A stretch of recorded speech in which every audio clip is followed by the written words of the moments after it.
The Nicene Creed is an example of what happens when unbelievers, like pagan philosophers, and especially politicians like Roman emperors, get mixed up in religion. First, there is confusion, since the creed is replete with ambiguous and contradictory language. For example, Nicaea condemned anyone who said the Son of God is of a different hypostasis, that is, person, or ousia, substance, or essence. And that's because for at least the first half of the period between 318 to 381 AD, and in some cases considerably later, ousia and hypostasis are used as virtual synonyms. Yet this view was later deemed heretical because, in Trinity world, the Son must be of a different so-called hypostasis person from the Father. That is, three distinct persons in one essence or being.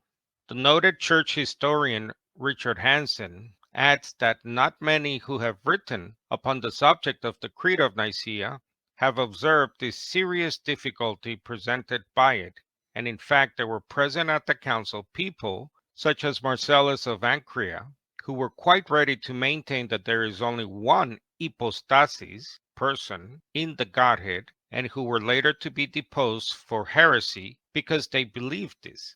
So however you want to explain it, the creed produced by the council was a mine of potential confusion and consequently most unlikely to be a means of ending the Arian controversy. The confusion was not unique to those at Nicaea. The so-called church father Tertullian infamously wrote, "There was a time when there was no sun." The noted historian Kelly found that he followed the apologists in dating the sun to the Genesis creation itself. Therefore, prior to that moment, God could not strictly be said to have had a son. And again, according to Hansen, it is indeed pretty clear that Origen did, in the Petty Archon, describe the sun both as having come into existence and as a creature, at a period when nobody distinguished having come into existence from the word begotten.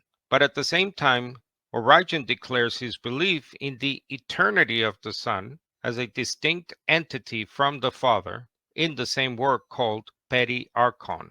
The American scholar of history, Dr. Pelican, wrote that during those first 3.5 centuries, the Church was gradually drawing out the fuller implications of the Nicene Creed. That process was by no means unilinear, but involved continual struggles to find the best words for speaking what was ultimately ineffable.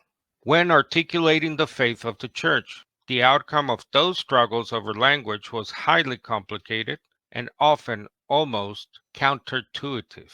Lastly, Nicaea paved the bloody road that led to the anti-Semitic Theodosian Code, which even banned the Creed of Jesus, called the Shema, cited in Mark 12, verse 29, that led to the Catholic Inquisition and the genocidal Crusades. These conflicts have resulted in what some historians estimate to be the death of almost 1 billion people since the birth of Christ.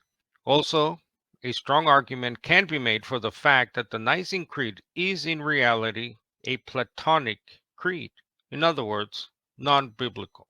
Church historian Hansen and others note how words like hypostasis, person, and ousia, substance or essence, became key words in Platonism. Plato himself described the three angelic visitors of Abraham in Genesis 18 not as three persons, but as one, and calls them God from God, light of light. The noted church historian Will Durant was right to say Christianity did not destroy paganism, it adopted it. And Dr. Harry Wolfson, professor of history and philosophy at Harvard, described the Trinity as a combination of Jewish monotheism and pagan polytheism, except that for the so-called church fathers, this combination was a good combination.